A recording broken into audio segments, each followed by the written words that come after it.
चितमव्ययं परमप्रकाशमबोधितं वेदवर्जितमप्रमेयमनन्तमाद्यमकल्मषम् निर्मलं निगमान्तमद्वयमप्रकर्षितबोधितं प्रातरेव हि मानसान्तः ಭಾವಹೇ ಗುರುಪಾದುಕಾಂ. ಶ್ರೀ ಗುರುಭ್ಯೋ ನಮಃ. ಇಂದು ನಾವು ಇತಿಹಾಸದಲ್ಲಿ ಎಲ್ಲವನ್ನ ತಿಳಿದುಕೊಂಡಿರುವವರ ಬಗ್ಗೆ ಸಂದರ್ಶನವನ್ನ ಮಾಡೋಣ. ಇವರು ವೃದ್ಧರಾದರೂ ಎಲ್ಲವನ್ನ ಮಕ್ಕಳಿಗೆ ತಿಳಿಸುವಂತಹ ಶಕ್ತಿಯನ್ನ ಹೊಂದಿದ್ದಾರೆ. ಇವರ ಸಾಧನೆಯ ಬಗ್ಗೆ ಇವರ ಮೂಲಕವೇ ತಿಳಿದುಕೊಳ್ಳೋಣ.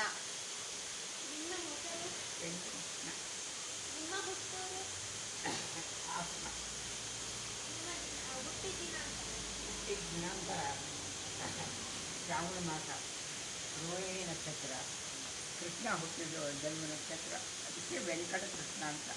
ನನ್ನ ಹೆಸರಿನಲ್ಲಿ ತಿರುಪತಿ ಮತ್ತು ಉಡುಪಿ ಎರಡು ಕ್ಷೇತ್ರಗಳ ಹೆಸರಿದೆ, ಅದಕ್ಕೆ ವೆಂಕಟಕೃಷ್ಣ ಅಂತ ಕರೀತಾರೆ. ಆ ರೋಹಿಣಿ ನಕ್ಷತ್ರ ಆದ್ದರಿಂದ ನಮ್ಮನೆಗಳಲ್ಲಿ ನಕ್ಷತ್ರ ಪದ ಏನಿದೆ ಅದರಂತೆ ಅನುಗುಣವಾಗಿ ಹೆಸರಿರ್ತಾರೆ.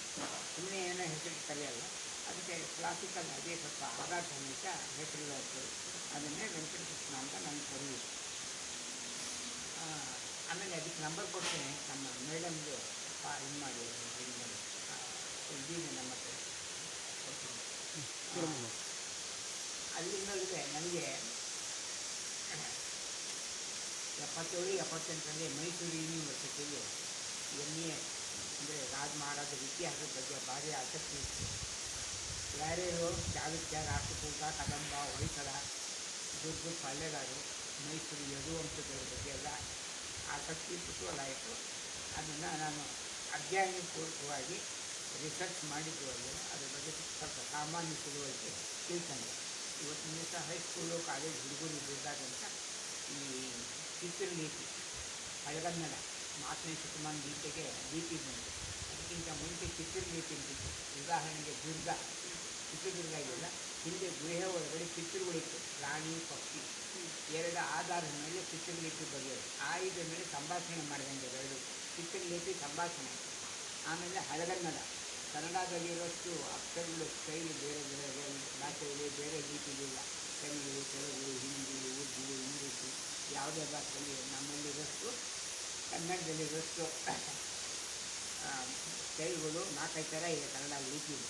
ಹಾಗೆಯೇ ಈ ಹಲ್ಮಿಡಿ ಶಾಸನ 4ನೇ ಶತಮಾನದಿಂದ ಶುರುವಾಯಿತು. ಆದರೆ ಶಾಸನದಲ್ಲಿ ಹಳೆಗನ್ನಡ ಇದೆ. ಕದಂಬರು ಆಳಿದ ಜಾಗ ಇವೆಲ್ಲ ಹಿಂದೆ ಉಂಟಾಗಲಿ. ರಾಜ್ಯ ಈಗಿನಾಗೆ ಜಿಲ್ಲಾವಾರು, ಪ್ರಾಂತವಾರು, ಸ್ಟೇಟ್ಗಳು ಯಾವುದು ಇತ್ತು. ಆಗ ಸಾಮೂಹಿಕವಾಗಿ ತಮಿಳುನಾಡವರು ಬಂದು ವರ್ಕ್ ಮಾಡಿದ್ದಾರೆ. ಚೋಳರು, ಆಮೇಲೆ ಪಲ್ಲವರು, ಪಾಂಡ್ಯರು, ಸೇರರು ಅಂತ ತಮಿಳುನಾಡಿನ ರಾಜಮಾಡರು. ನಮ್ಮಲ್ಲಿ ಚಾಲುಕ್ಯ, ರಾಷ್ಟ್ರಕೂಟ, ಕದಂಬ, ಹೊಯ್ಸಳ ಅಂತವರೆಲ್ಲ ರಾಜಭಾರ ಮಾಡಿದ್ದಾರೆ. ಆಮೇಲೆ ರಾಜ ಮಹಾರಾಜರು ಕುದುರೆಗೆ ಅಂದರೆ ಆ ಸಮಯ ಕಳೆಯಿತು, ಪಾಳ್ಯಗಾರಗಳು ಶುರುವಾಗಿತ್ತು.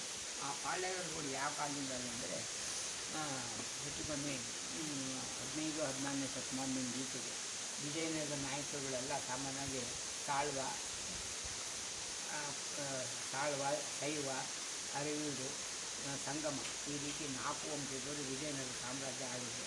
ಆ ವಿಜಯನಗರ ಹೊಯ್ಸಳ ಸಾಮ್ರಾಜ್ಯ ಹಾಳಾದ ಮೇಲೆ 13th century ಅಂದರೆ 13ನೇ ಶತಮಾನ ಮಲ್ಲಿಕಾರ್ಜುನ ದಂಡಯಾತ್ರೆಯಿಂದ ಗಂಗಸಾಗರರು ಮಲ್ಲಿಕಾರ್ಜುನರು ಮುಟ್ಟಿ ಹಾಕಿ ಹಿಂದೂ ಸಾಮ್ರಾಜ್ಯ ಇರಬಾರ್ದು ಅಂತ ಹಾಳು ಮಾಡಿದ್ರು. ಯಾವುದನ್ನು ದ್ವಾರಾವತಿ, ಜೋರ ಸಮುದ್ರ ಅಂತ ಇದಕ್ಕೆ ಜೋರ ಸಮುದ್ರ, ದ್ವಾರಾವತಿ ಅಂತ.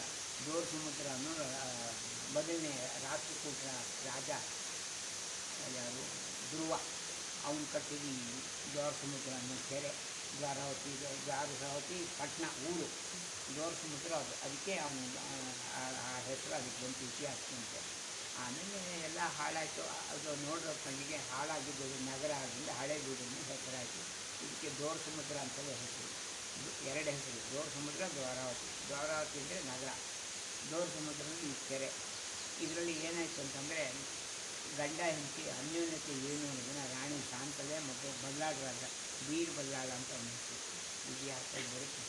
ಆ ರಾಣಿ ಶಾಂತಲಾದೇವಿ ಅವರು ಒಂದು ಕುತ್ತಿಯಲ್ಲಿ 2 ಪ್ರಾಣ, 2 ಜೀವ ಒಂದು ಕುತ್ತಿಯಲ್ಲಿ ಪ್ರಾಣ ಇದ್ದಂಗಿದ್ರು. ಸಾಕ್ಷಾತ್ ದೇವರಂದರು ಕನ್ಯೆ ಅವಳು, ಆದರೆ ಮಕ್ಕಳಿಲ್ಲ. ರಾಜಮಾತೆ ಒಂದು ಮಾತು ಹೇಳಿರ್ತಾಳೆ. ರಾಜಮಾತೆ ಅಂದರೆ ಅವರ ತಾಯಿ, ಅತ್ತೆ, ಬಲ್ಲಾಳನ ತಾಯಿ. ಯಾರಿಗೆ ಅತ್ತೆ? ಶಾಂತಲಾದೇವಿ ಅತ್ತೆ. ಶಾಂತಲಾದೇವಿ ಹೆಸರಿನಲ್ಲಿ ಒಂದು ಊರು ಇದೆ, ಶಾಂತಿಗ್ರಾಮ. ನಿಮ್ಮ ಜನರಿಗೆ ಫೋಟೋ ಕಟ್ಟಿರುತ್ತೆ, ಅವ್ರು ಕಟ್ಟಿಸಿದ್ದೀನಿ. ಅಲ್ಲಿ ವೈಷ್ಣವಾಗಮ, ಶೈವಾಗಮ, ಜೈನ ಬಸ್ತಿ ಇವೆಲ್ಲ ಮೂರು ಇದೆ. ಆಗ ಧರ್ಮದಂಡತನ ಇರ್ತಿಲ್ಲ, ಒಂಥರ ಗುಂಪುಗಾರಿಕೆ ಇರ್ತಿಲ್ಲ. ಹಾಗೆ ಎಲ್ಲ ಧರ್ಮದವರು ಸಮಾನವಾಗಿ ಆಳ್ತಿದ್ರು ಅನ್ನೋದಕ್ಕೆ ಒಂದು ಎಕ್ಸಾಂಪಲ್ ಎಲ್ಲ ಕಡೆ ಇದೆ. ಜೈನ ಬಸ್ತಿ ಹಳೆಬೀಡಲ್ಲೂ ಇದೆ, ಬೇಲೂರಲ್ಲೂ ಇದೆ, ಹಾಸನದಲ್ಲಿದೆ, ಎಲ್ಲ ಕಡೆ ಜೈನರ ಆಡಳಿತ ಇತ್ತು ಅನ್ನೋದಕ್ಕೆ ಒಂದು ಉದಾಹರಣೆ, ಎಕ್ಸಾಂಪಲ್ ನಾನು ಹೇಳ್ತಾ ಇರೋದು. ಹಾಗೆ ಅವರು ಹೊಯ್ಸಳ ಸಾಮ್ರಾಜ್ಯ ಸಾಮಾನ್ಯವಾಗಿ ಪೂರ್ವ ಪಶ್ಚಿಮ 400 ಮೈಲಿ, ಉತ್ತರ ದಕ್ಷಿಣ 400 ಮೈಲಿ, ಈ ರೀತಿ ವಿಸ್ತಾರ ಮಾಡಿದ್ದ. ಆಮೇಲೆ 6 ಭಾಗ ಮಾಡಿದ್ದ. ಅವನಿಗೆ ರಾಜ ಬಹುವಲ್ಲಭನೇ, ರಾಣಿ ಶಾಂತಲೆ, ಮೊದಲನೇ ರಾಣಿ ಬೊಮ್ಮಲೆ, ಗಂಧಲೆ, ಲಕ್ಷ್ಮಿ, ಈ ರೀತಿ ಎಲ್ಲ ಸಾಮಂತರ ರಾಜಗಳು ಹೆಣ್ಣುಗಳನ್ನೆಲ್ಲ ತಂದು 7 ಜನ ಹೆಂಡತಿದನು. ರಾಜ ಬಹುವಲ್ಲಭ ಅಂತ, ವಲ್ಲಭ ಅಂದ್ರೇನು? ಗಂಡ, ಸತ್ಯರಾಯ. ಆ ರೀತಿ ಅವನ ಸಂಸ್ಕಾರ ಫಲದಿಂದ ಅವನಿಗೆ 8 ಜನ ಮಹಿಷಿಗಳು. ಪಟ್ಟಮಹಿಷಿ ಯಾರು? ರಾಣಿ ಶಾಂತಲೆ. ಆ ಶಾಂತಲಾದೇವಿ ಸಾಕ್ಷಾತ್ ಸಂಗೀತ, ಸಾಹಿತ್ಯ, ನೃತ್ಯದಲ್ಲಿ ವ್ಯಕ್ತಿತ್ವದಲ್ಲಿ ಆ 11ನೇ ಶತಮಾನದಲ್ಲಿ ಪುಣ್ಯಾಸ್ಥಿತಿ ಆ ಬಲ್ಲಾಳರಾಜನ ಸಿಕ್ಕಿದ್ದು ಅದೃಷ್ಟ. ಹೀಗಾಗಿ ಹೊಯ್ಸಳ ಸಾಮ್ರಾಜ್ಯ ಇಷ್ಟು ದೂರ ವಿಸ್ತಾರ ಮಾಡಿದ್ರು. ಅದನ್ನು 6 ಭಾಗ ಮಾಡಿ ಎಲ್ಲರಿಗೂ ಒಂದೊಂದು ಇದನ್ನು ಕೊಟ್ಟು ರಾಜ್ಯಭಾರ ಕೊಟ್ಟು. ಈಗ ಬಸರಾಳು ನಾಗಮಂಗಲ ಅಂತ ಇದೆಯಲ್ಲಮ್ಮ, ಬಸರಿ ರಾಣಿಯಾಗಿರಲಿ, ಅವಳು ಊರು ಕಟ್ಟಿ ಮಲ್ಲಿಕಾರ್ಜುನ ಸ್ವಾಮಿ ದೇವಸ್ಥಾನ ಕಟ್ಟಿಸಿದ್ರಲ್ಲಿ. ಎಲ್ಲಿ? ಬಸರಾಳಲ್ಲಿ ಇದೆಯದು, ಇವತ್ತು ಇದರಲ್ಲಿ ಮಲ್ಲಿಕಾರ್ಜುನ ದೇವಸ್ಥಾನ ಮೇಯ್ನ್ ಅದನ್ನೇ ಹೊಯ್ಸಳರಾಜು. ಅದು 13 ಸೆಂಚುರಿ ಅಂದರೆ 12-13ನೇ ಶತಮಾನ ಕಾಲದ್ದು. ಆಗ ಬಸರಿ ರಾಜಭಾರ ಮಾಡಿದ್ರೆ ಅದಕ್ಕೆ ಊರಿಗೆ ಬಸರಾಳು ಅಂತ ಬಂತು. ಬಸರಿ ಆಳಿದ ನಗರಕ್ಕೆ ಬಸರಾಳು ಅಂತ ಆಯಿತು. ಆಗ ಯಾವುದೋ ಸಾಮಾನ್ಯ ಊರಾಗಿತ್ತು, ಒಂದು ದೇವಸ್ಥಾನ ಇತ್ತು. ಈಗ ಅರಸೀಕೆರೆ ಅಂತಿದೆ. ಅರಸಿ ಅಂದರೆ ಯಾರು? ರಾಜಮಾತೆ. ಚಾಲುಕ್ಯ ರಾಣಿ ಚಂದಲಾದೇವಿ, ನಮ್ಮ ಹೊಯ್ಸಳ ರಾಣಿ ಶಾಂತಲಾದೇವಿ ಇಬ್ಬರು ಸೇರಿ ಕೆರೆ ಮತ್ತು ದೇವಸ್ಥಾನ ಕಟ್ಟಿದ್ರು. ದೇವಸ್ಥಾನ ಯಾವುದು? ಚಂದ್ರಮೌಳೇಶ್ವರ. ಅವು ಹುಳಿಯಾರ್ ರೋಡ್ ಅಂತ ಇದೆ, ಆ ರೋಡಲ್ಲಿ ಅದೇ ಶಿವಾಲಯ ಇದೆ. ಆ ಶಿವಾಲಯದಲ್ಲಿ ಇದಿದೆ. ಅದು ಏನಪ್ಪ ಶಿವಾಲಯದ ನಕ್ಷೆ ಅಂತಂದರೆ, ದೇವಸ್ಥಾನಕ್ಕೆ ಮಹಾದ್ವಾರ ದಾಟಿ ಒಳಗೆ ಹೋದ ತಕ್ಷಣ ಅಷ್ಟದಿಕ್ಪಾಲಕರು ಮಂದಿರಗಳಿವೆಲ್ಲ, ಪರಿವಾರ ಮಂದಿರಗಳು. ಅಷ್ಟದಿಕ್ಪಾಲಕರಿಗೆ ಮೇಯ್ನ್ ಯಾರು? ಶಿವ. ಆ ಶಿವನ ಸಂಕೇತವೇ ಕೈಲಾಸ ಅಲ್ಲ, ಮಂದಿರ, ಕೈಲಾಸ ದೇವಸ್ಥಾನ, ಯಾವುದು? ಶಿವಾಲಯ. ಆ ಶಿವಾಲಯ ಅಂತಲೇ ಅದು ಕರೀದೆ. ಆ ಶಿವಾಲಯ ಆ ಕಾಲದಿಂದಲೂ ಬಂದಿದ್ದಾರೆ ಹೆಸರು. ಅಷ್ಟದಿಕ್ಪಾಲಕರು ಇದೆ. ಆಮೇಲೆ ಸಾಮಾನ್ಯವಾಗಿ ಕುಸಿರಿ ಕೆಲಸ ತುಂಬ ಚೆನ್ನಾಗಿದೆ. ಪಿಲ್ಲರ್ಸ್, ಕಂಬುಗಳು ಏನೇನಿದೆ ಆರ್ಟಿಫಿಷಿಯಲ್ ಎಲ್ಲ 11-12ನೇ ಶತಮಾನದಲ್ಲಿ ಏನಿತ್ತು ಕಲೆಗಾರಿಕೆ, ಅದನ್ನೇ ನಿರ್ಮಾಣ ಮಾಡಿದೆ. ಆ ಕಣ್ಣಲ್ಲಿ ನೋಡಿ, ಕಣ್ಣಿದ್ರೆ ನಾವು ರಾಯರೊಳಗೆ ಬೇಲೂರು, ಹರೇಬೀಡು, ಸೋಮನಾಥಪುರ, ಆಮೇಲೆ ನಿಮ್ಮ ಬೆಳಗುಳದಲ್ಲಿರೋ ಶಾಂತಿನಾಥ ಮಂದಿರಗಳು, ಜೈನ ಬಸ್ತಿಗಳು, ಆವಾಗ ಅಂತ ಇಷ್ಟೊಂದು ಸಂಸ್ಕಾರಕ್ಕೆ ಇಟ್ಟಿಲ್ಲ ಜಾತಿಗಳಿಗೂ. ಎಲ್ಲರೂ ಅನ್ಯೋನ್ಯವಾಗಿ ಇದ್ನು, ಚೆನ್ನಾಗಿದ್ನು. ಅವ್ರು ಯಾವ ಧರ್ಮಕ್ಕೂ ಕೇಳಿ ಬಯಸ್ತವ್ರಲ್ಲ. ಆ ಮಂಟನ ಹೊಯ್ದೊಳಗೆ ಮಂಟನ ಅವರಿಂದ ಇವ್ರ ಮೂಲ ಜಾಗ ಯಾವುದು? ಶಶಾಂಕಪುರ ಅಂತ ಇದೆ. ಶಶಾಂಕಪುರ ಅಂದರೆ ಈಗ ಅಂಗಡಿ, ದೇವರಿಂದ ಬೆಟ್ಟದ ಮನೆ ಅಂತ ಕರೀತಾರೆ. ಯಾವುದು? ಸಕಲೇಶ್ವರದಿಂದ ಮುಂದಿತ್ತು, ಮೂಡಿಗೆರೆ ರೋಡಲ್ಲಿ ಬರುತ್ತೆ. ಅದು ನನಗೆ ರಿಸರ್ಚ್ ಮಾಡಿದ್ದಾಗ ಆ ಜಾಗದಲ್ಲಿ ಆಗ ಸ್ಥಳ ಹುಟ್ಟಿದ್ದಾಗ ಸ್ಥಳ ನೃಪಕಾಮ ಅಂತ ಅವನಿಗೆ ಹೆಸರು. ನಮ್ಮ ಹೊಯ್ಸಳ ನೃಪಕಾಮ ಅವನಿಂದಲೇ ಆ ವಂಶಕ್ಕೆ ಹೊಯ್ಸಳ ಅಂತಾರೆ ಸಾಮ್ರಾಜ್ಯ. ಅವನು ಹೊಯ್ಸಳ ಅಂದರೆ ಈ ಮುಸ್ಲಿಂ ದೊರೆ ಹೈದರಾಲಿ ಮಗ ಟಿಪ್ಪು ಸುಲ್ತಾನ ಹುಲಿ ಬಾಯಿ ಸಿಗದಂಗೆ ಅವನು ಕೈಲಿ ಮಾಡಿದ್ರೆ ಇವನು ಬರೀ ಕೈಲಿ ಹೊಡೆದಾಕ.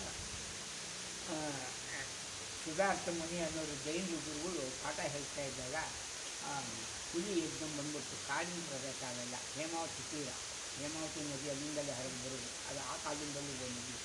ಆ ತೀರದ ನದಿ ಹತ್ತಿ ಬರ್ತಿದ್ದಾಗ ಗುರುಕುಲ ಇತ್ತಂದರೆ ಆ ಗುರುಕುಲದಲ್ಲಿ ಪಾಠ ಆಗ್ತಿದ್ದಾಗ ಹುಲಿನ ಬರೀ ಕೈಲಿ ಹೊಡೆದಾಕ್ತದೆ. ಚಾಕು, ಚೂರಿ, ಬಾಕು, ಕತ್ತಿ ಏನೂ ಇಲ್ಲದ ಕಾಲ.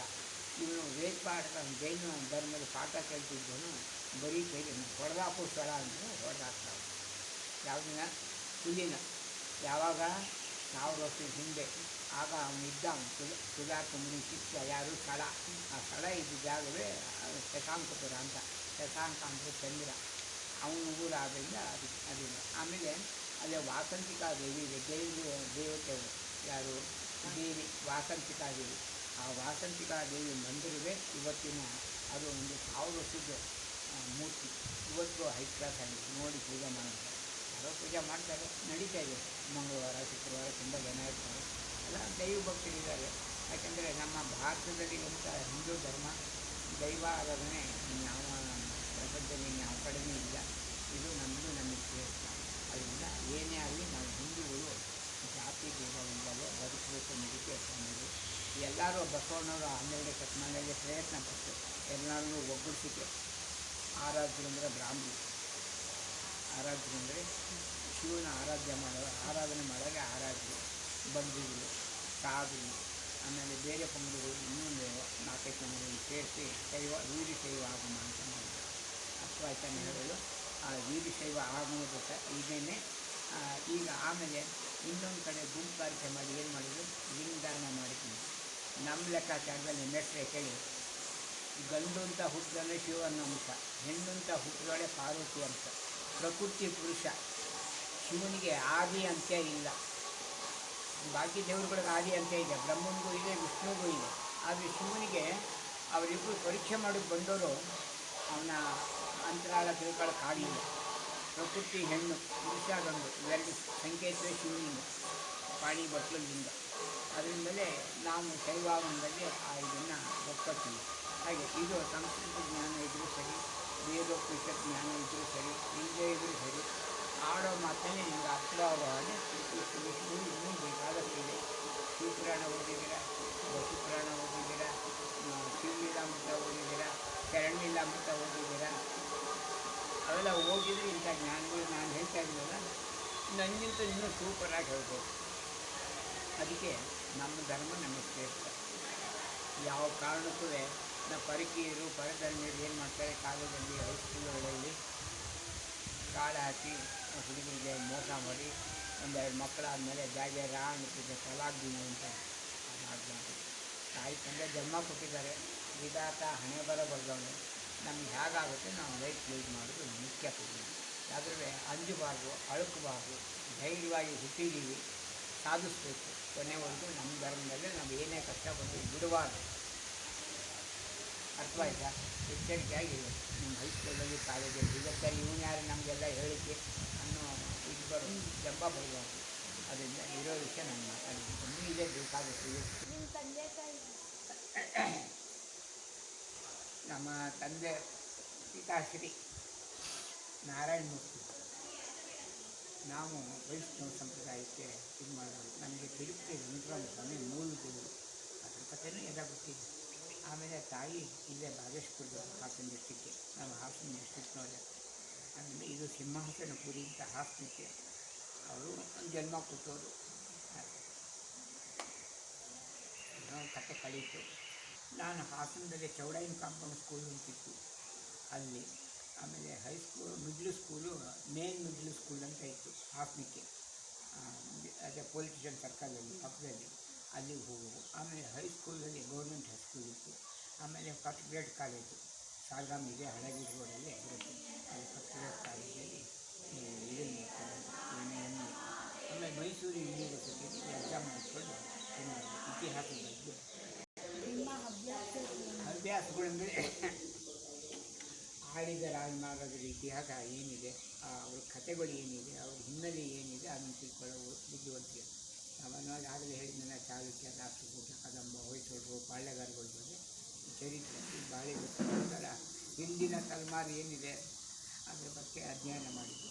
ಆಮೇಲೆ ಶಿಲ್ಪಕಲಾ ಸೌಂದರ್ಯ ದೃಷ್ಟಿಯಿಂದ ಎಲ್ಲೆಲ್ಲಿ ಆಶ್ಚರ್ಯಕರವಾದಂಥ ಕುಸಿರಿ ಕೆಲಸ, ಆಮೇಲೆ ನಾವು ಜೀವನದಲ್ಲಿ ನಡೀದೇ ಇರತಕ್ಕಂಥ ವಿಷಯ. ಈಗ ಉದಾಹರಣೆಗೆ ಹಳೆಬೀಡು ದೇವಸ್ಥಾನ ಬಂದವರೆಲ್ಲ ಬರೀ ದೇವಸ್ಥಾನ ಪ್ರದರ್ಶನ ಹಾಕಿ ಶಿವಲಿಂಗ ಕೈ ಮುಗಿದೋಗ್ತಾರೆ.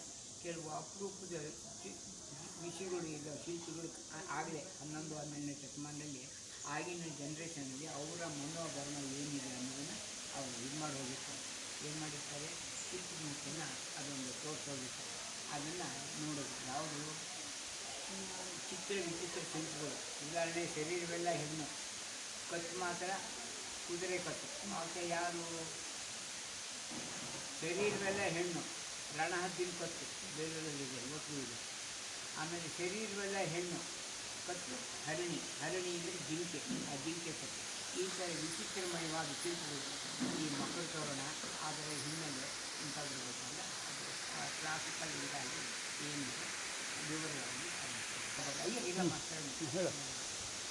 ಕೇಳಬೇಕು. ಅದ್ಭುತವಾಗಿ ವಿಷಯಗಳನ್ನ ನಾವು ತಿಳ್ಕೊಂಡ್ವಿ, ಇತಿಹಾಸದ ವಿಷಯಗಳನ್ನ ತಿಳ್ಕೊಂಡ್ವಿ. ಇಂಥವರನ್ನ ಸಂದರ್ಶನ ಮಾಡೋದಕ್ಕೆ ನಮಗೆ ಖುಷಿ ಆಯಿತು. ಧನ್ಯವಾದಗಳು.